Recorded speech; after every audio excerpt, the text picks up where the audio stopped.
Good evening बच्चों। और निमिष कहाँ घूम रहा था?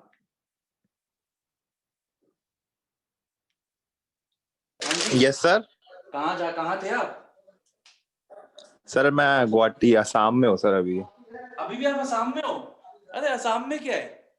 हाँ सर मैं अभी नहीं, असम सर वहाँ क्या पे कोई मेरा पुलिस घर है। स्टेशन है, क्या है मतलब? नहीं सर वो बिजनेस है ना वहाँ पे तो इस वजह से। अच्छा अच्छा, क्या किस किस का काम है आपका? Sir sanitary ware. Oh, Assam में सीरियसली? नहीं सर है तो दिल्ली में, असम में भी है। असम में सर सीमेंट वगैरह का है, सीमेंट स्टील अच्छा, वगैरह का है। ओके ओके, चलिए कोई वेरी गुड। आपकी डेडिकेशन देख के I am very much touched. चलिए शुरू करते हैं बच्चों। तो प्रोविडेंट फंड आज हमारा एक छोटा सा टॉपिक करना है, but a very very important topic, जिसका नाम है प्रोविडेंट फंड। तो पहले सबसे पहले हमें समझना है कि प्रोविडेंट फंड का कॉन्सेप्ट क्या है, ये क्या चीज होती है। पहले इसको हम बाद में, इसकी टैक्सेशन चीज तो बाद में देखेंगे। पहले हमें समझना है कि प्रोविडेंट फंड है क्या। बच्चों देखो, हम सबको पता है कि इंडियंस, हम अपनी अपनी अपनी बात करते हैं, तो हम लोगों में ना ज्यादा आदत नहीं होती, हमें हमें मतलब इन्वेस्टमेंट्स की या सेविंग्स की कह लीजिए, आदत नहीं होती। हम लोग उनमें से है कि हमें 10,000 रुपए दोगे तो हम 10,000 में घर चला लेंगे, हमें 50,000 दोगे तो हम 50,000 में घर चला लेंगे, हमें लाख दोगे तो लाख में चला लेंगे। ऐसा नहीं है कि जी 10,000 में जब घर चलाते थे तो 50,000 की हमारी इनकम हुई तो हम 10,000 में चलाएंगे, ऐसा नहीं है। हम अपने एक्सपेंसेस को उसी तरीके से बढ़ा देते हैं, कम कर देते हैं, हम वैसे इंसान। तो बेसिकली दिक्कत क्या होती है, अभी तो चलो मैं अर्न कर रहा हूँ, आप कोई भी सैलरीड पर्सन है, वो जॉब कर रहा है, तो उसको अभी तो अर्निंग्स मिल रही है, बड़ा आराम से उसका काम चल रहा है। लेकिन दिक्कत आएगी जब पोस्ट रिटायरमेंट, जब उसकी जॉब खत्म हो जाएगी, तो फिर वो कहां से अर्न करेगा, उस टाइम उसको दिक्कत आएगी। तो इन चीजों को देखते हुए एक कॉन्सेप्ट निकाला गया था आज से कुछ साल पहले, इसको कहा जाता है प्रोविडेंट फंड। प्रोविडेंट फंड क्या होता है कि पहली बात तो जैसे मान लीजिए आपकी सैलरी है 50,000 पर मंथ ले लेते हैं, तो सबसे पहले तो गवर्नमेंट ने बोला कि इस बंदे को 50,000 दो ही मत, इसको दो ही मत 50,000, इसको आप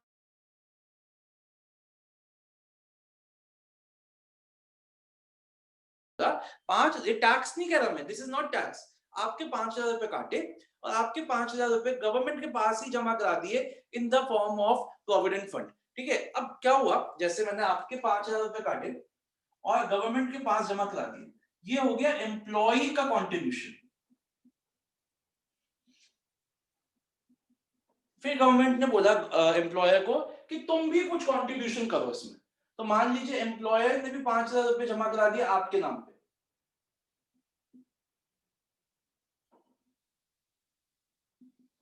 5,000 एम्प्लॉय के नाम के जमा हो गए, 5,000 एम्प्लॉयर के नाम के जमा हो गए। और ये कहां पे जमा हुए? ये हुए जमा पीएफ अकाउंट में, आपके नाम का जो एम्प्लॉय का पीएफ अकाउंट है गवर्नमेंट के पास होता है, वहां पे जमा हो गए। ऐसे ही कितने एम्प्लॉयज होंगे ऑल ओवर इंडिया। चलो दिल्ली की बात करें, दिल्ली में भी कई लाखों करोड़ों लोग, मतलब लाखों लोग एम्प्लॉय होंगे, तो उन सबका पैसा पीएफ अकाउंट में जा रहा है। अब पीएफ अकाउंट वाले क्या कर रहे हैं, पीएफ ऑर्गेनाइजेशन है, तो वो एम्प्लॉयज पीएफ ऑर्गेनाइजेशन, ये है एम्प्लॉय पीएफ ऑर्गेनाइजेशन, ये क्या करती है, इस सारे पैसे को सिक्योर्ड इन्वेस्टमेंट्स में इन्वेस्ट करती है। सिक्योर्ड जो होती है ना, सिक्योरिटीज जो होती है उनमें इन्वेस्ट करती है, और इस पे अच्छा खासा रिटर्न आता है। और उस रिटर्न के बाद ये एक फिक्स्ड इंटरेस्ट अपने हर बंदे के अकाउंट में डालती रहती है।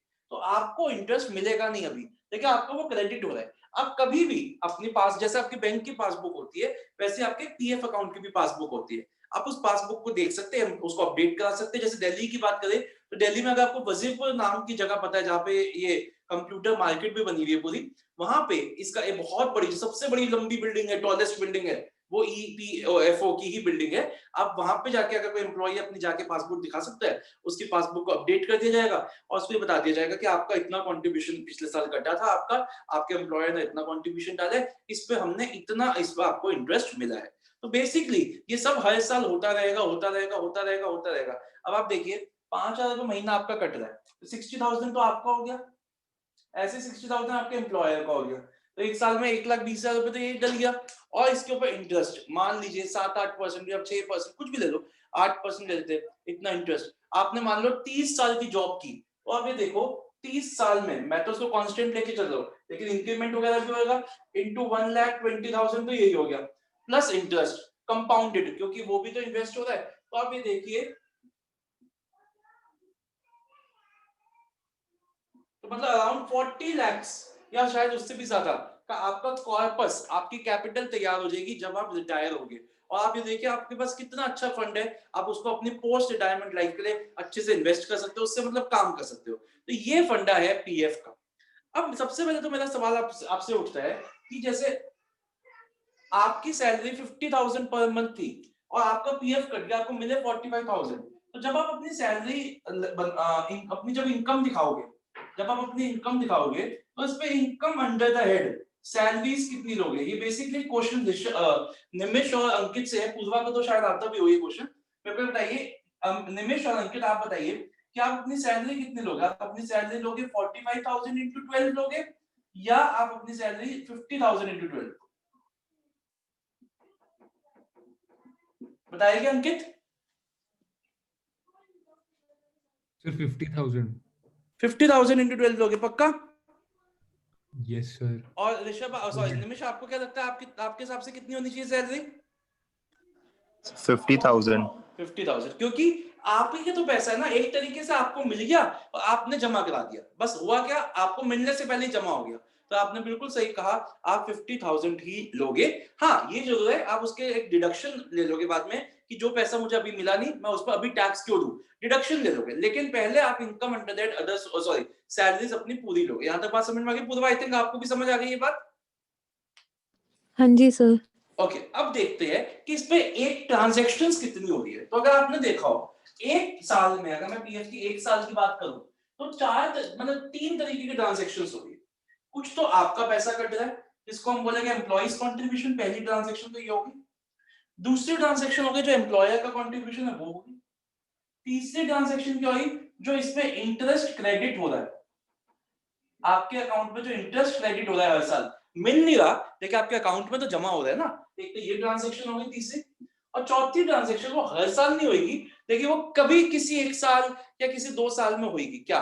जब आप इसमें से पैसा विड्रॉ करोगे। वैसे तो पैसा आप विड्रॉ इसमें से बिल्कुल एंड में ही कर सकते हो, रिटायरमेंट के बाद ही कर सकते हो, लेकिन कुछ ओकेजन्स होती है, जैसे अगर मान लीजिए किसी, जैसे कुछ बड़ी ओकेजन्स है, मान लीजिए डॉटर की मैरिज करनी है, कुछ ऐसे ओकेजन्स बता रखी है, जो उन ओकेजन्स के केस में आप इससे टाइम टू टाइम भी पैसा निकाल सकते हो। वैसे ये अपना आप इसमें से पैसा विड्रॉ, एक मतलब इसमें पैसा ब्लॉक होता है, आपको ऐसा नहीं है कि आपका जब मन करे आप निकाल लोगे अकाउंट के तरफ, नहीं, कुछ ओकेजन्स पे आप निकाल सकते हो। वैसे आपका सारा पैसा रिटायरमेंट के बाद, एक एज के बाद वो आपका फ्री हो जाएगा, फिर आप जब निकालना चाहो निकाल सकते हो।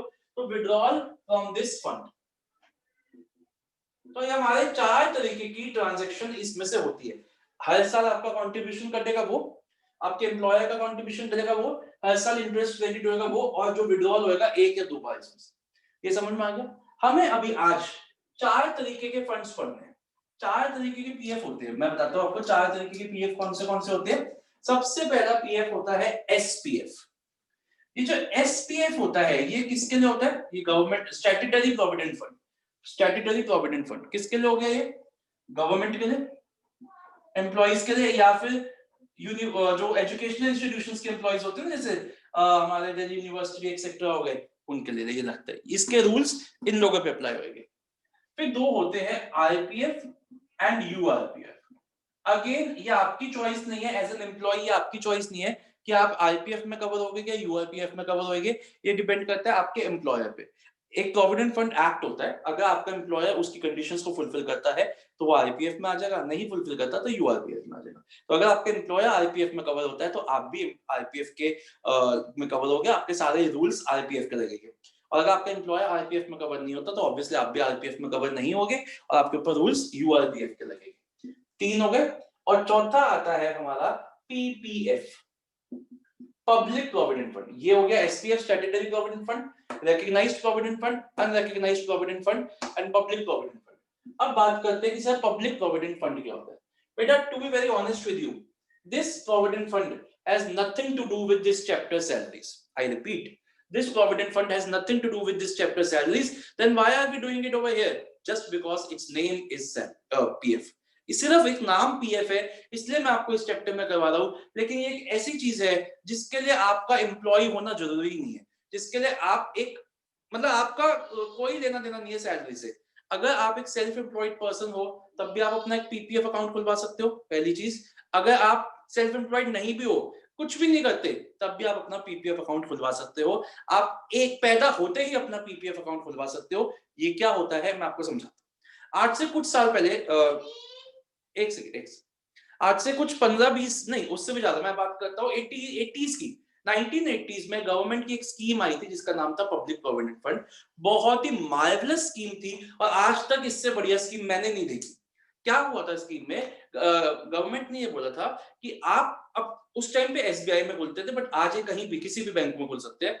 क्या होता था, आप अपना एसबीआई में जाके एक पीपीएफ अकाउंट खुलवाते थे जिसका नाम होता था पब्लिक प्रोविडेंट फंड। ये आप अपने लिए खुलवा सकते हो, अपने स्पाउस के लिए खुलवा सकते हो, बच्चे के लिए खुलवा सकते हो, किसी के लिए भी खुलवा सकते थे, या पांचों के लिए, सबके लिए खुलवा सकते हो। इसमें हर साल आपको मिनिमम 500 रुपए डालने होते थे और मैक्सिमम उस टाइम पे लिमिट कम थी, बट धीरे धीरे बढ़ते बढ़ते आज ये लिमिट 1.5 लाख रुपए तक की है एक साल में। आप 500 रुपए से मिनिमम डालने थे और मैक्सिमम आप डाल सकते हो 1.5 लाख रुपए। आज की बात करते हैं एक साल में। 15 साल से पहले आप पैसे को नहीं निकाल सकते थे, 15 साल से पहले आप पैसे को नहीं निकाल सकते थे। लेकिन इस पे जो मिलता था, मैं आप बात कर रहा हूँ 80s की, इस पे मिलता था 8% का interest tax free. I repeat, 8% का इंटरेस्ट मिलता है टैक्स फ्री, और आज तक 8% का इंटरेस्ट मिलता है टैक्स फ्री। अब आप आज सोचिए, आज के टाइम पे एफडी का जो मैक्सिमम रेट ऑफ इंटरेस्ट है वो कितना है? एफडी का मैक्सिमम रेट ऑफ इंटरेस्ट है 4-5% रह गया है। तो आप ये देखिए, इसमें आपको 8, और वो भी टैक्सेबल, इस पे आपको 8% का रिटर्न मिलेगा, वो भी टैक्स फ्री। बहुत ही बढ़िया स्कीम थी। 15 साल खत्म होती है, अगर आप चाहते हो कि आप इस स्कीम को वापस चलाना चाहते हो तो आप हर 5 साल के लिए एक्सटेंशन ले सकते थे।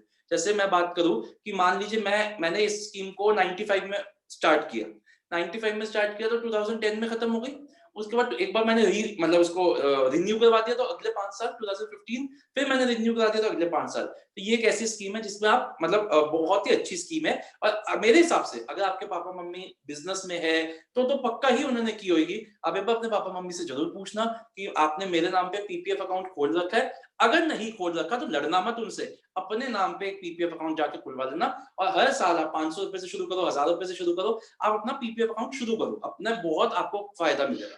पहली चीज इसी को, ये तो था जो 80s में शुरू हुआ था। आज की डेट में शायद आप लोगों ने एक नाम सुना हो, लड़कियों के लिए, गर्ल चाइल्ड के लिए इसी का एक सिमिलर रूप मोदी सरकार ने जैसे अपना नाम लगा के निकाल दिया, सुकन्या अकाउंट खोल दिया। सेम चीज है, उसपे भी आप 500 रुपए डालने हर साल और आपको 1.5 लाख रुपए तक मैक्सिमम डाल सकते हो। और आप वो सिर्फ लड़की गर्ल चाइल्ड के लिए होता है सुकन्या, और जो ये है ये पीपीएफ है, ये लड़के के लिए भी खुलवा सकते हो, लड़के के लिए भी खुलवा सकते हो। तो सेम ही चीज है, बस मोदी जी ने अपना थोड़ा सा टच दे दिया उसमें।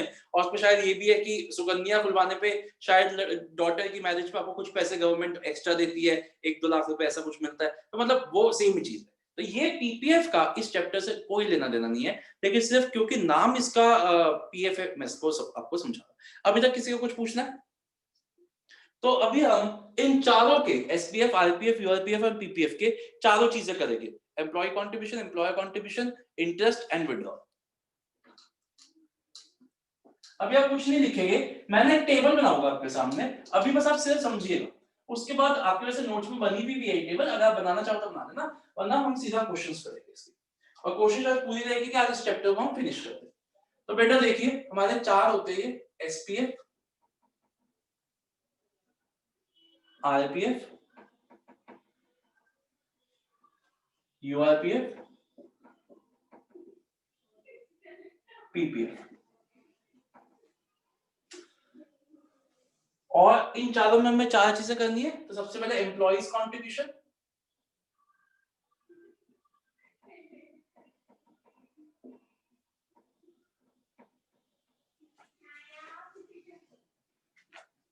एम्प्लॉयर्स कंट्रीब्यूशन,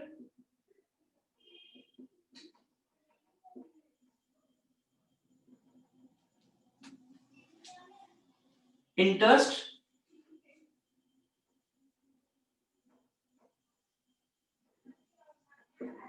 इंटरेस्ट क्रेडिटेड कर देते,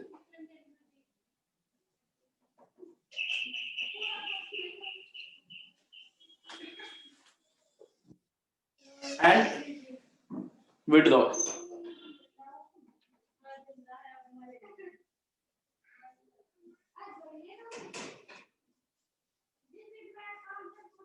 ठीक है जी। तो अब बात करते हैं, जैसे मैंने आपको बात की बताई थी कि बेटा एम्प्लॉयर्स कंट्रीब्यूशन तो आप टैक्स दोगे, है ना, मैंने आपको बताया ग्रॉस सैलरी में उसको ऐड कर ही दे हो।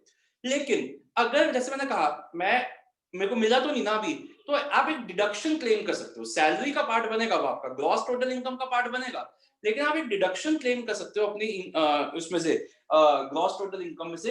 Deduction under section 80C can be claimed but maximum up to 1,50,000। तो आप 1,50,000 तक की डिडक्शन क्लेम कर सकते हो मैक्सिमम। तो मान लीजिए जैसे मैंने अपना एग्जांपल लिया था, 5,000 इंटू 12 डाला आपने, तो आपको कितनी मिलेगी 60,000। लेकिन मान लीजिए किसी बंदे ने 20,000 उसका पीएफ कट गया, तो 20,000 इंटू 12 डला गया उसका, तो 2,40,000 रुपए आपकी सैलरी में तो ऐड होएगा, लेकिन मैक्सिमम डिडक्शन जो आपको मिलेगी 80C में, वो आपको 1,50,000 की मिलेगी। ये बात समझ में आई आपको अंकित? Yes, sir. पूर्वा आपको समझ आई? ठीक है, यस तो सर। सेम ही चीज यहाँ पे भी है, आरपीएफ में भी सेम चीज है, बट आप इसमें क्लेम कर सकते हो डिडक्शन। यूआरपीएफ में no deduction can be claim, तो आप यहाँ पे इसको क्लेम नहीं कर सकते। और पीपीएफ में जो एसएससी है, मैं एम्प्लॉय वर्ड नहीं यूज करूंगा क्योंकि पीपीएफ में एम्प्लॉय का कोई लेना देना नहीं है, जो एसएससी है वो डिडक्शन क्लेम कर सकता है। अच्छा, इसमें एक और चीज बताता हूं मैं आपको। अब जैसा आपने पूछा कि सर मान लीजिए जैसे मैंने अपना पीपीएफ खोला, लेट अस अज्यूम, और मान लीजिए मैंने अपनी स्पाउस का भी एक पीपीएफ खोल दिया, और मैंने अपनी डॉटर का भी एक पीपीएफ खोल दिया, 3 पीपीएफ अकाउंट मैंने खोल दिया। अब क्या हुआ कि मान लीजिए मेरा तो पीपीएफ में कटा 60,000, ठीक है, और मेरी ठीक है, तो मेरे को बेनिफिट कितना मिल सकता है 150 का, तो मेरी डॉटर के में भी 60,000 कटा और मेरी वाइफ में भी डला 60,000, मैंने पीपीएफ डाला, तीनों में मैंने 60,000 का पीपीएफ डाल दिया, तो मैं 1,50,000 का पीपीएफ क्लेम कर सकता हूं अपने नाम का, अपने स्पाउस के नाम का और अपनी डॉटर के नाम का। ये मैं आपको बताऊंगा 80C जब हम पढ़ेंगे, हम नेक्स्ट चैप्टर तो अभी नहीं, अभी तो हम क्लबिंग करेंगे, नेक्स्ट चैप्टर हम डिडक्शन शुरू करेंगे, तो वहां पे मैं बताऊंगा कि डिडक्शन में मैं अपने लिए भी पीपीएफ खोल सकता हूँ, अपने डॉटर के लिए भी, अपने फैमिली मेंबर के लिए, अगर वो मेरे अकाउंट से पैसे जा रहे हैं तो वो मैं कर सकता हूँ। तो अगर मेरा 1.5 लाख से कम है तो मैं ऐसे और लोगों के नाम पे खोल के भी फैमिली मेंबर्स में उनका भी बेनिफिट क्लेम कर सकता हूँ। ये बात समझ में आ गई? ओके, अब आते हैं हम एम्प्लॉयर्स कंट्रीब्यूशन पे। बेटा देखो, एसपीएफ में जो एम्प्लॉयर का कंट्रीब्यूशन होता है वो 100% एग्जेम्प्ट होता है। मैंने आपको बताया था, हम जो आज मैं तो नहीं बट आप लोग जो आजकल की पीढ़ी है ना, ये आप लोगों को लगता है कि बस एमएनसी में जॉब मिल जाए लाइफ सेट हो जाएगी, लेकिन टू बी वेरी ऑनेस्ट, अगर आपको एक गवर्नमेंट जॉब मिल जाए तो आपको लेनी चाहिए, और आप you should try for government jobs, life तभी सिक्योर होगी आपकी। तो ये एम्प्लॉयर्स कंट्रीब्यूशन पूरा एग्जेम्प्ट होता है एसपीएफ में। आरपीएफ में एम्प्लॉयर्स कंट्रीब्यूशन एग्जेम्प्ट होता है, exempt up to 12% of RBS. तो मतलब मान लीजिए आपको क्या करना पड़ेगा, आपको आरबीएस निकालनी पड़ेगी। आरबीएस पता ही आपको, रिटायरमेंट बेनिफिट सैलरी, उसका 12% निकालना पड़ेगा। अगर आपकी कंट्रीब्यूशन जो आपका एम्प्लॉयर डाल रहा है वो कंट्रीब्यूशन उस अमाउंट से कम है जो आपका 12% निकला, तब तो वो एग्जेम्प्ट है। अगर ज्यादा है तो आपको जितना ज्यादा है वो टैक्सेबल करना पड़ेगा। लिखोगे आप ग्रॉस, जब आप सैलरी निकालोगे, employer's contribution to RPF in excess of 12%, तो जो भी अमाउंट आएगा वो आप लिखोगे। समझ में आ गई बात? कोई डाउट तो नहीं? अब यहां पे मैं कुछ अलग अजीब सी बात लिखूंगा, not taxable, not exempt. Sir ये कुछ अलग अजीब सी बात ही लिख दी आपने, ये है क्या? मैं अभी आपको थोड़ी देर बाद बताऊंगा, 5-10 मिनट्स रुक जाओ। और अगर मैं आपसे पूछूं सर पीपीएफ में तो एम्प्लॉयर कंट्रीब्यूशन है ही नहीं ना, पीपीएफ में तो एम्प्लॉयर एम्प्लॉय का रिलेशन होना जरूरी नहीं है, अभी मैंने बताया, तो उसको हम क्या करते थे, एनए, नॉट एप्लीकेबल। समझ में आ रहा सारा? कोई डाउट तो नहीं किसी के मन में? ठीक है, अब आते हैं इंटरेस्ट। जैसे मैंने आपको कहा बेटा, हर साल एसपीएफ पे इंटरेस्ट मिलेगा, और एसपीएफ गवर्नमेंट वालों के लिए होता है, सारा का सारा टैक्स फ्री। ओके, आरपीएफ में इंटरेस्ट की बात करें तो अगर इंटरेस्ट ना हर साल वेरी होता है, जैसे जितना इनको मिला, जितना पूरे पीएफ फंड में कलेक्ट हुआ, सिक्योरिटीज पे इंटरेस्ट आया, उसमें से बढ़ता है, तो ऐसा फिक्स्ड नहीं होता कि इतना मिलेगा, बस एक रीजनेबल अमाउंट मिलता है, ये पक्की बात है, बहुत ज्यादा फ्लक्चुएट नहीं होता, लेकिन हाँ कुछ फ्लक्चुएशन चलती है, that depends upon the market. अब लेकिन अगर वो इंटरेस्ट एक साल में 9.5% तक क्रेडिट हुआ है, तब तो एग्जेम्प्ट है। उसके बाद ऊपर जो है वो टैक्सेबल है। अब आपके मन में एक सवाल आ रहा होगा, exempt up to 9.5% per annum. मैं ना थोड़ा सा इसको हटाता हूँ, और आपको बताता हूँ कि सर ये क्या मतलब, जब समझ नहीं आई, ये चीज नहीं समझ आई सर, बताओ जरा। जैसे मान लीजिए मैंने आपको कहा ना, जब हर साल जब आप अपनी वो रिटर्न फाइल करते हो, सीए मांगता है आपसे कि जरा मेरे को अपनी सैलरी स्लिप दे दो, तो आप अपना पीएफ का अकाउंट भी उसको देते हो, और उस पीएफ अकाउंट में मेंशन होता है कि पहले तो आपका कि लास्ट ईयर का इतना कंट्रीब्यूशन था, आपका आपके एम्प्लॉयर का इतना कंट्रीब्यूशन था, इस बार इंटरेस्ट क्रेडिट हुआ 12% के हिसाब से इतना, उसमें लिखा होता है, मेंशन होगा। तो अब ये देखिए, अगर ये क्वेश्चन में लिखा हुआ है कि 12% के हिसाब से आपका इंटरेस्ट क्रेडिट हुआ है 1,20,000, तो कोई आप मेरे को बताइए यूनिटरी मेथड से आप ये नहीं निकाल सकते कि 9.5% के हिसाब से कितना होगा? तो आप यूनिटरी मेथड लगा लीजिए, 1% के हिसाब से कितना होना चाहिए था? 9.5 के हिसाब से कितना होना चाहिए था? तो ये हो गया आपका 95,000। तो इसका मतलब ज्यादा कितना हो गया आपका? आपका ज्यादा हो गया 25,000 रुपए। तो आपको 25,000 रुपए वहां पे आप टैक्सेबल कर दोगे, interest credited to IPF in excess of 9.5%। अब मुझे पक्का पता है अंकित के मन में दिमाग में एक चीज आ जाएगी, सर इतना क्यों करे, हम सीधा देख लेंगे ना, 9.5 और 12 में कितना फर्क है, 2.5% का फर्क है, हम 2.5% से कर लेंगे। बिल्कुल आप ऐसे कर सकते हो। यही बात समझ में आ गई अंकित? यही सोच रहा होगा तेरे मन में आई होगी बात, Yes, sir. ठीक है ना? तो बिल्कुल आप शॉर्टकट मार सकते हो। आपको 9.5% से ज्यादा जो इंटरेस्ट है वो टैक्सेबल करना है। निमिष समझ आ रही है? शाम तक आवाज पहुंच रही है मेरी? हाँ सर, आ रही है, आ रही है। वेरी गुड, वेरी ठीक। ओके पूर्वा, आपको समझ आ रहा है? पूर्वा मैं आपसे ना पूछ नहीं रहा बार बार, आई थिंक कि आप रिवाइज कर रही हो, कोई भी पॉइंट ना समझ आए तो प्लीज मेरे को रोको। हाँ जी सर। तो ये हमारा पॉइंट हो गया। आगे चलते हैं। यहाँ पे अगेन मैं यही चीज लिखूंगा, not taxable and not exempt. थोड़ी देर बाद बताऊंगा कि इसका मतलब क्या है।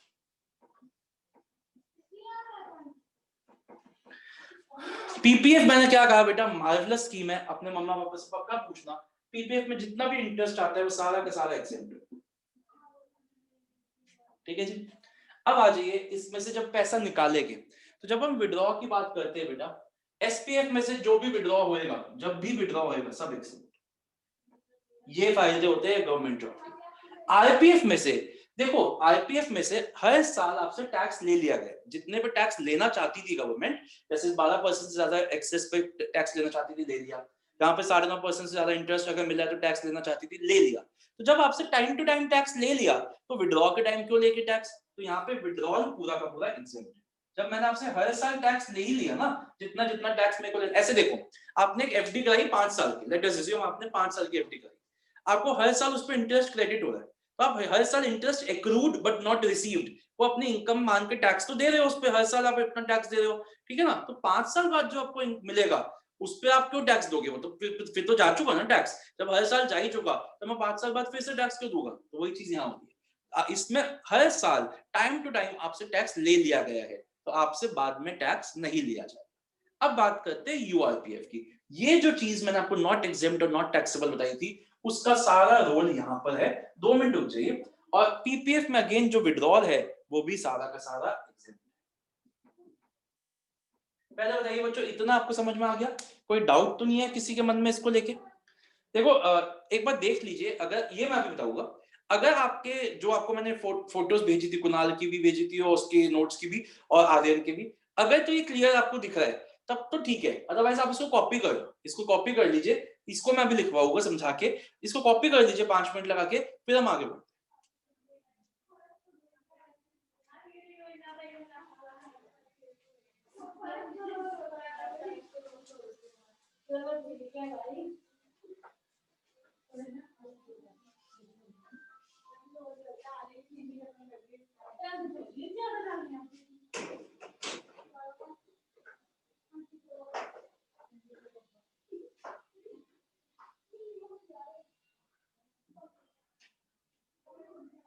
ये ना सेम है इसलिए मैंने नहीं लिखा है, ये सेम चीज लिखनी है।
हो गया बच्चों?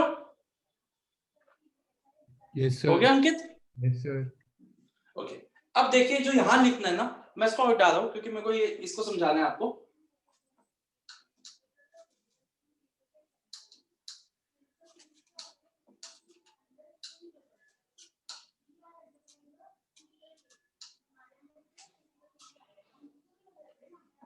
देखो बच्चों, अगर मैं बात करूं यूआरपीएफ से आपको मिलेगा क्या क्या, तो आपको एक लमसम बहुत सारा पैसा मिलेगा। अब इस बहुत सारे पैसे में क्या क्या है, अगर आप उसको देखो, इसमें बहुत सारा एक्यूमुलेटेड एम्प्लॉइज कंट्रीब्यूशन है,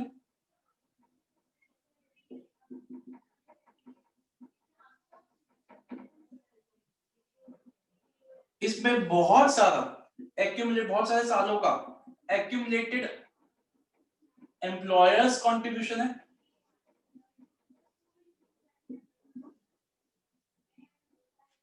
इसमें बहुत सारा एक्यूमुलेटेड इंटरेस्ट है,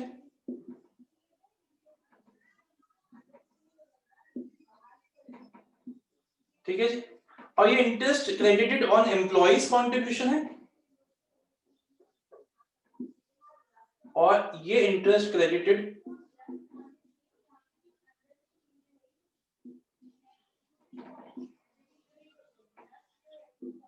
ऑन एम्प्लॉयर्स कंट्रीब्यूशन, ठीक है जी। अब ये देखिए, जो आपका खुद का कंट्रीब्यूशन है जिसपे आपने हर साल टैक्स दे दिया, तो उस पर अब इस बार अगेन थोड़ी ना टैक्स दोगे, तो हर साल आपकी ग्रॉस सैलरी में ऐड हो चुका, एक्सेप्ट। जो आपके एम्प्लॉयर्स का कंट्रीब्यूशन है हर साल जिस पर टैक्स नहीं गया, it is just like salary, तो it will be taxable under the head salaries, जिस साल में मिला उस साल में।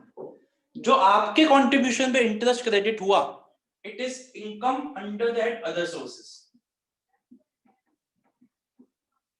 एंड जो आपके एम्प्लॉयर्स के कंट्रीब्यूशन पे इंटरेस्ट क्रेडिट किया हुआ, it is again just like salary, तो इसको हम टैक्सेबल कर देंगे salaries header.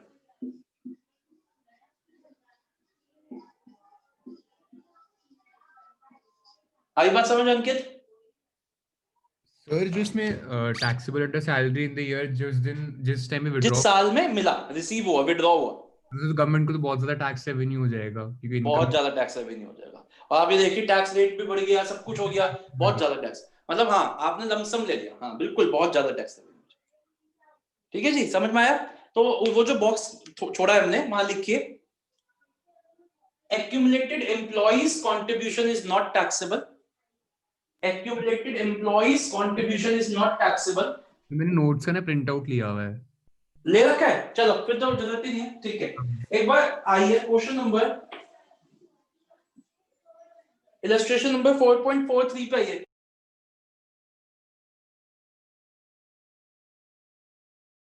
So page number क्या है? नहीं है, जरा वेट करो, आ गया, ठीक।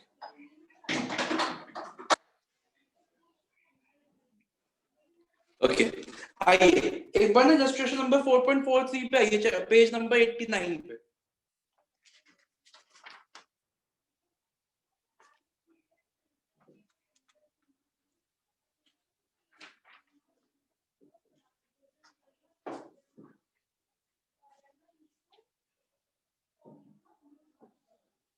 करो अंकित, करो, शुरू करो।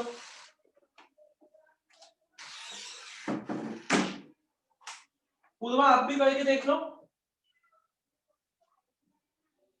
रीड करके देख लो पूर्वा। हाँ जी सर, करती हूँ। आप रीड कर लो, अगर करके नहीं देखना तो रीड करके देख लो।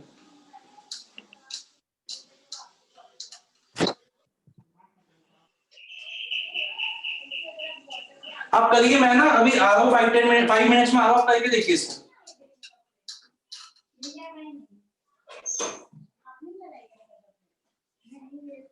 चलिए करिए, एक सेकंड।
हो गया जी? अंकित हो रहा है?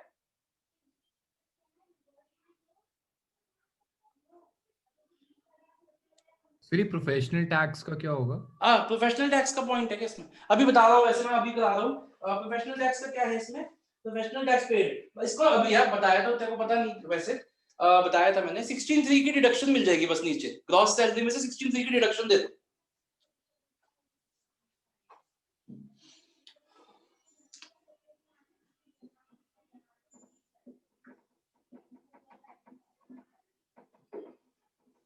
हो गया? और सारा हो गया? Yes sir. अच्छा चलिए फिर आगे बढ़े। मेरे को छोटे छोटे से 2 टॉपिक और करवाने भी। देखो, डिडक्शंस फ्रॉम ग्रॉस सैलरी 3 तरीके की होती है। 16(1)(a) याद करो, मैंने बहुत बार आपको करवाई थी। क्या होती है डिडक्शन 16(1)(a)? स्टैंडर्ड डिडक्शन, ठीक है, स्टैंडर्ड डिडक्शन होती है 50,000 रुपीज की, ठीक है जी। फिर आइए 16(2) पे, एंटरटेनमेंट अलाउंस, शायद याद आ रहा हो, पहले सबके केस में ऐड हो जाएगा ऊपर ग्रॉस सैलरी में, और सिर्फ गवर्नमेंट के केस में, गवर्नमेंट एम्प्लॉयज के केस में डिडक्शन मिलती है 3 लिमिट्स की। क्या क्या याद आ रहा है? हाँ जी अंकित, एक्चुअल अमाउंट रिसीव्ड याद कर, अलाउंसेस में देख, सेकंड में 5,000 था शायद, हाँ 20% ऑफ बेसिक पे, एंड 5,000 जो भी एंड थर्ड इज 5,000। तो ये और ये गवर्नमेंट एम्प्लॉयज को मिलती है खाली, सिर्फ गवर्नमेंट को मिलेगी, ऐड सबकी में हो जाएगी। सेकंड डिडक्शन होगी।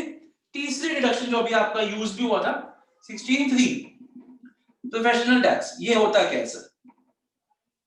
देखो बच्चों, प्रोफेशनल टैक्स क्या होता है, कुछ कुछ स्टेट्स अपने प्रोफेशनल्स के ऊपर, जैसे कोई डॉक्टर है, कोई लॉयर है, कोई सीए है, कोई ऐसे, उनके ऊपर टैक्स लगाते हैं जिसको वो कहती है प्रोफेशनल टैक्स। ये है क्या?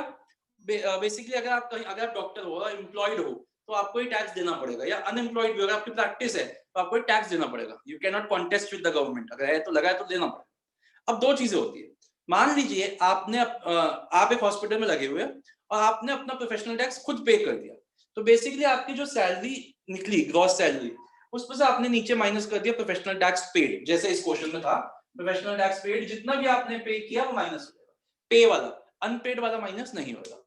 अगर लेकिन अगर आपको याद हो, बहुत बार ऐसा होता है कि आपका हॉस्पिटल ही कह दे कि जितने भी हमारे डॉक्टर्स यहाँ पे काम कर रहे हैं उन सबका सबका प्रोफेशनल टैक्स हॉस्पिटल खुद पे करेगा। तो एक तरीके से क्या हो गया, लायबिलिटी किसकी है? ये लायबिलिटी आपकी है, पे कौन कर रहा है आपके बिहाफ पे? आपका एम्प्लॉयर। तो हो क्या जाएगा, employee's obligation met by the employer हो गया। तो पहले क्या हो जाएगा, पहले ये ऐड हो जाएगी सैलरी में, ऊपर सैलरी में ऐड हो जाएगा पहले employee's obligation met by the employer, perquisite बन जाएगा, और बाद में माइनस हो जाएगी।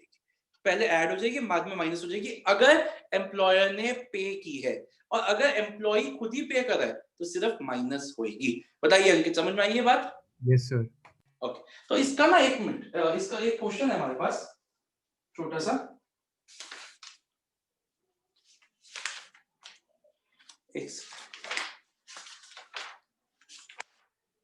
हाँ, कम टू पेज नंबर 86 पे आइए।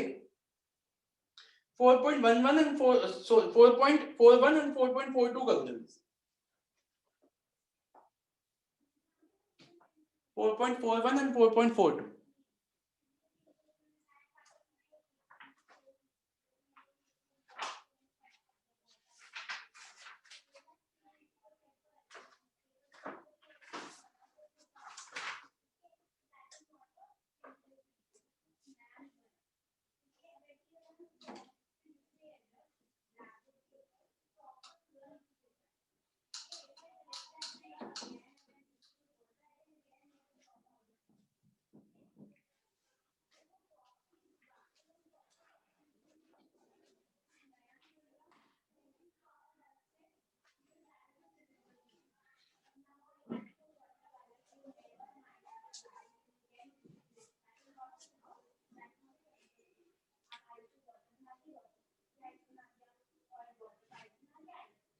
जल्दी से करिए।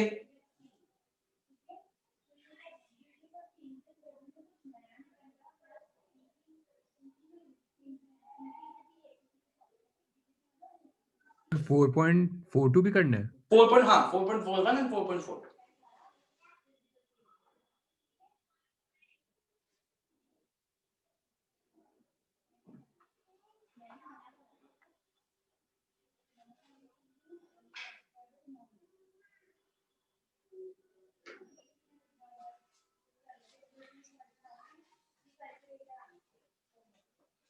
पूर्वा कोई भी डाउट आ रहा है तो पूछ लीजिए। पूर्वा आपको भी बोल रहा हूँ, कोई भी डाउट आ रहा है तो पूछ लो।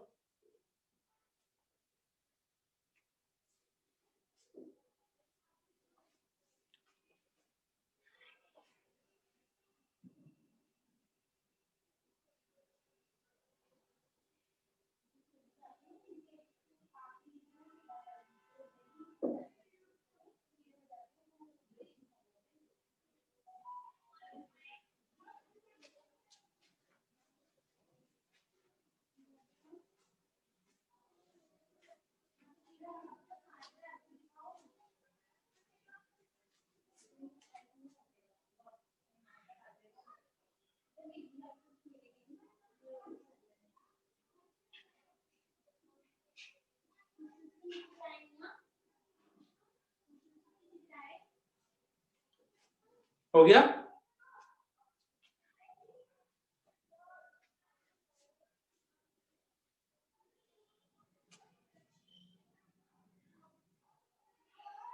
Yes sir.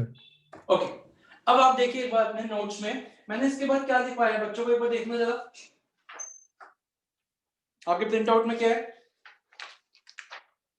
Sir chargeability of salary. तो बस अभी लास्ट के एक दो कॉन्सेप्ट है, बस ये 5 मिनट का बचा है। मैं आपको इसको करा के आज की क्लास को भी वाइंड अप करता हूं, चैप्टर भी वाइंड अप होगा हमारा। बेटा चार्जेबिलिटी ऑफ सैलरी क्या कहता है कि सैलरी कब चार्जेबल होती है। इसका बड़ा ही सिंपल सिस्टम है।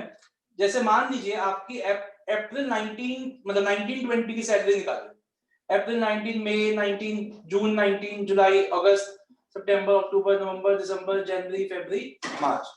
तो मान लीजिए आपका जो एम्प्लॉयर था उसने सारी सैलरी टाइम पे दी, अप्रैल की लास्ट मंथ पे दे दी, ठीक है। मई की लास्ट मंथ लास्ट डेट को दे दी, सारे टाइम पे दी। लास्ट डेट को आपकी सैलरी ड्यू होती है, आपको लास्ट डेट को मिल जाती है। फिर मार्च की क्या हुई, 31 मार्च की जो सैलरी थी वो उसने दी 5th ड्यू हो गई वो 31 मार्च 2020 को, लेकिन उसने दी 5 अप्रैल 2020। तो मेरा सवाल आपसे ये है कि ये जो सैलरी मार्च की है जो मिली आपको अप्रैल में है 2020 में, वो इसी साल लेनी है 1920, मतलब वो मार्च की में ही कलेक्ट देखी जाएगी या वो अप्रैल में देखी जाएगी? मतलब वो 1920 में ही कंसीडर करेंगे या 2021 में कंसीडर करेंगे? 2021। 2021 मतलब तो जिस साल में मिली आपके हिसाब से? Yes sir. ओके, लेकिन वो सैलरी थी किस साल की अंकित? मार्च की। 1920 की थी, ठीक है। तो इसमें हमारी ड्यू तो हो गई थी ना वो 1920 में, मार्च 20 में। Yes sir. तो वो इसी साल में इसी डेट की कंसीडर की जाएगी। और अब दूसरा देखिए कि मार्च में इस बंदे ने क्या किया, आपके एम्प्लॉयर ने मार्च की सैलरी तो दे ही दी मार्च में, अगले 2 महीने की अप्रैल और मई की सैलरी भी दे दी। अब मेरे को बताइए मार्च इसमें 1920 में कितने महीनों की सैलरी लो? 12 महीने तो खुद के हो गए, 1920 के 12 महीने तो खुद के हो गए, यस और नो? Yes sir. और जो 2 महीने 20 के है अप्रैल और मई वो भी ले लेंगे इसमें। कहने का मतलब ये है गवर्नमेंट का कि जब मतलब अब हर तरफ से अपना फायदा देखना है। सिंपल रूल, ड्यू और receipt which ever is earlier. अगर ड्यू पहले हो रही है तो ड्यू करके बेसिस पे टैक्स ले लो, अगर रिसीट पहले हो रही है तो रिसीट के बेसिस पे टैक्स ले लो। अब 1920 में 14 महीने का सैलरी लेंगे और 2021 में 10 मंथ्स की सैलरी लेंगे, क्योंकि दो महीनों की हम पहले ही 1920 में ले चुके। यहां तक बात समझ में आई कि नहीं? Yes sir. ओके, क्लियर हो गया। अब आते हैं लास्ट कॉन्सेप्ट पे, फिर दोनों कॉन्सेप्ट्स को रीड करेंगे एक साथ। बेटा सैलरी 2 टाइम पे ड्यू हो सकती है। अच्छा पूर्वा समझ आ रहा है? हाँ जी सर। निमेश आपको समझ आया? आप तो शायद बीच में चले गए थे, समझ आ रहा है आपको? Yes sir. सर वो नेट खराब हो गया था। हाँ देख ले, चलो आप वीडियो देख लेना, कोई नहीं, अगर आपको कोई दिक्कत आए तो वीडियो देख लेना, ठीक है। देखो बच्चों, सैलरी ना 2 टाइम पे ड्यू हो सकती है। जनरली सैलरी ड्यू होती है last date of month, last day of month, और कभी कभी हो सकती है first day of last next month. देखो समझते हैं कि सर ठीक है सर समझ आ गया, एक ही दिन का फर्क है, इतना ज्यादा क्या हो गया सर इसमें, एक दिन से कितना फर्क हो गया समझेगा। अगर मैं इसकी बात करूं जो नॉर्मली होता है, यूजुअली ये चीज होती है, अप्रैल, अगर मैं 1920 की बात करूं तो अप्रैल 19 की सैलरी ड्यू कब होगी? 30 मार्च, सॉरी 30 अप्रैल 19, ठीक है। मई ऐसे ही 31 मई, जून, जुलाई, अगस्त, सितंबर, अक्टूबर, नवंबर, दिसंबर, जनवरी, फरवरी, मार्च की सैलरी कब ड्यू होगी? 31 मार्च 2020, ठीक है जी। नॉर्मली तो हम इन 12 महीनों की सैलरी 1920 में ले लेंगे, अप्रैल से मार्च जैसे नॉर्मली होता है वैसे ही कर लेंगे। लेकिन अगर आपकी सैलरी ड्यू हो रही है फर्स्ट ऑफ नेक्स्ट मंथ, तो देखिए क्या फर्क पड़ेगा। अप्रैल 19 की सैलरी ड्यू होगी फर्स्ट मई 2019 को, मई, जून, जुलाई, अगस्त, सितंबर, अक्टूबर, नवंबर, दिसंबर, जनवरी 20, फरवरी 20, मार्च 20। मई की सैलरी ड्यू होगी जून में, जून की सैलरी ड्यू होगी जुलाई में, जुलाई की सैलरी ड्यू होगी अगस्त में, अगस्त की सैलरी ड्यू होगी नवंबर में, सितंबर में, सितंबर की ड्यू होगी अक्टूबर में, अक्टूबर की ड्यू होगी नवंबर में, नवंबर की ड्यू होगी दिसंबर में, दिसंबर की ड्यू होगी जनवरी में, जनवरी की ड्यू होगी फरवरी में, फरवरी की ड्यू होगी मार्च में, मार्च की ड्यू कब होगी? मार्च की ड्यू होगी अप्रैल में। अब एक बात बताओ, 1 अप्रैल 2020 ये डेट किस साल की है? ये डेट तो 2021 में आ गई, यस और नो? हाँ जी, ये बताइए, ये डेट तो 2021 में आ गई। Yes sir. तो अब मैं अगर 1920 प्रीवियस ईयर की इनकम निकाल रहा हूं तो मेरे को सिर्फ ये लेना चाहिए। ये तो 11 महीने हुए, 1 2 3 4 5 6 7 8 9 10 11। अब क्या करें हम? इससे पहले साल जो मार्च 2019 रहा होगा उसकी सैलरी कब ड्यू हुई होगी? इसका मतलब अगर आपकी सैलरी लास्ट डे पे ड्यू हो रही है तब तो हमारे 12 महीने जो नॉर्मली होते हैं वही होगी, अप्रैल से लेके मार्च तक। लेकिन अगर आपकी salary first date of the next month को ड्यू हो रही है तो आपके 12 महीने हो जाएंगे मार्च से लेके फरवरी तक। बताइए, ये बात समझ में आई अंकित? हाँ जी Ankit. Yes sir. Okay, Nimish आपको बात समझ में आई? Yes sir. ओके, और पूर्वा जी आपको? हाँ जी सर। तो अच्छा निमिष, आपके पास नोट्स है अभी? नहीं सर, अभी नोट्स वोट्स कुछ भी नहीं है मेरे पास। अच्छा चलो, मैं फिर रीड भी कर रहा हूँ, आप सुन लीजिएगा, ठीक है। ये लास्ट कॉन्सेप्ट था, बस उसको एक दो बातें आपके साथ करके आज की क्लास को वाइंड अप करेंगे। पहला है chargeability of salary. Sometimes salary में become due in a particular year but it may be received in the subsequent years, जैसे अभी इससे पहले मैंने आपको दिखाया था। In such cases, salary is taxable in the year in which it was due instead of the year in which it was received. Example आप खुद पढ़ लेना सीधा ये। Sometimes the employee may receive the salary in advance, though the salary has not become due. In such cases, salary is taxable in the year in which it was received, even if it become due in the subsequent year. मतलब simple rule है, due or received, whichever is earlier. अब हम सीधा next पे आते हैं। Salary due on last date of the month or due on the first day of the next month. If the salary is payable on monthly basis, it is normally becomes due at the end of the month. However, and although it is paid in the next month, in this case it will be due. It will be taxable on due basis because due is earlier than receipt. Therefore, salary is normally taxable from April to March, जो normally होता है, as the salary of March becomes due at the end of month. However, in some cases the salary becomes due on the first day of the next month. In that case, we shall take the salary from March to February because salary of March of current year will be due only in the next financial year, and the salary of the month of March of the last year will become due on the first of the current financial year. बताइए बच्चों, यहाँ तक समझ में आया आपको? कोई doubt तो नहीं है अभी तक? हाँ जी बोलिए अंकित। सो इसमें एक रेट्रोस्पेक्टिव इफेक्ट भी कुछ दिया हुआ है, लिखा हुआ नोट्स क्या दे रखा है? रेट्रोस्पेक्टिव इफेक्ट एंड हाँ ओके ओके, अच्छा वो रहेगा। हाँ, कभी कभी क्या होता है, आपकी सैलरी रेट्रोस्पेक्टिवली बढ़ा देते हैं, एरियर्स मिलते हैं सैलरी के, कि पिछले 5 साल की सैलरी आपको कम दी गई थी, हम बढ़ा रहे हैं। तो जिस साल आपको एरियर्स मिले उस साल में आपको एरियर्स टैक्सेबल करने, जस्ट लाइक ग्रॉस सैलरी, ठीक है। आप पीछे जाके अपने रिटर्न फिर से फाइल नहीं करोगे कि जी उस साल की सैलरी बढ़ गई, जिस साल आपको मिले उसी साल में आपको टैक्सेबल, ठीक है। Okay sir. अच्छा अभी एक मिनट सुनिएगा बच्चों, इस चैप्टर में ना मैंने एक चीज छोड़ी है, LTC, जो आपने अंकित एक बार मुझसे पूछा भी था, लीव ट्रैवल कंसेशन।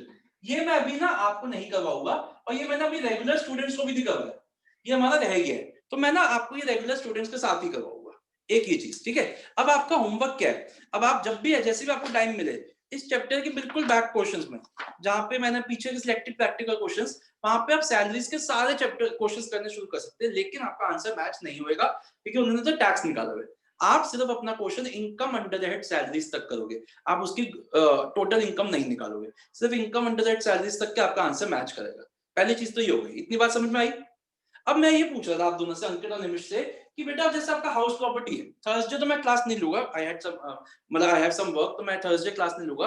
अब नेक्स्ट वीक ही होएगी क्लास, अगर एक्स्ट्रा क्लास जो है आपकी है, वैसे तो कल हमारी क्लास है ही शाम को कितने बजे, 6 बजे हमारी नॉर्मल क्लास है कल क्लबिंग ऑफ इनकम की। एक्स्ट्रा क्लास जो होगी वो आपकी नेक्स्ट वीक होगी। तो मैं ये कह रहा था, मैं आपको हाउस प्रॉपर्टी के जो वीडियोस है वो YouTube वाले लिंक वाले, वो मैं आपको सेंड कर देता हूँ, आज सारे वीडियो सेंड करता हूँ। आप एटलीस्ट इस वीक में टाइम मत वेस्ट करो, देखना शुरू करो उन वीडियोस को, फिर नेक्स्ट वीक अगर आपको समझ ही आ गया तो हम फास्ट क्लासेस रख लेगा, बहुत डिटेल में नहीं करेंगे। और अगर आप कहोगे कि सर नहीं डिटेल में करा दो, तो 5-6 क्लासेस में डिटेल में करा दोगे, जैसे आपको ठीक लगे, बताओ। Okay sir. है ना? मेरे को कोई दिक्कत नहीं है। जैसे सैलरीज में मेरे ख्याल से 9-10 क्लासेस लगी है, उसमें तो मेरे ख्याल से 4 इन बच्चों की 6 लगी थी, 6 या 7 लगी थी, तो आपकी 5 में हो जाएगी। I am most comfortable in giving you the classes, but ये वीक मत खराब करो। आपको मैं वीडियो सेंड कर दूंगा, वीडियो देखने शुरू करो, उसके भी मैं आपको किसी बच्चे का नोट सेंड कर देता हूँ, वो भी आप अपना निकाल के रखो, हम फिर अपने अगले हफ्ते से उसकी क्लासेस लेते हैं, ठीक है? डाउट सर, कुछ डाउट था मेरे को। हाँ, पहले ये बताओ, ये सही हो गया, इसमें तो कोई दिक्कत नहीं है? No sir. हाँ ठीक ठीक है, तो ठीक है पूर्वा, आप जा सकते हो, ठीक है? आपको कोई डाउट नहीं तो आप चले जाओ। ओके, हाँ निमिष आप भी चले जाओ, मैं अंकित से बात कर लेता हूँ। तो we are meeting tomorrow at 6 o'clock for clubbing. बोलो अंकित। यस सर, मैं ये कह रहा था सर, जो सेक्शन 112A की हमें मिलता है लिस्टेड शेयर्स में, तो उसकी सेक्शन 112A, जो आपने कराया था 1 लाख वाला। 112A, हाँ जी हाँ जी हाँ जी। हाँ जी सर, तो सर उसकी जो एग्जेम्पशन है वो कहाँ पे माइनस होती है?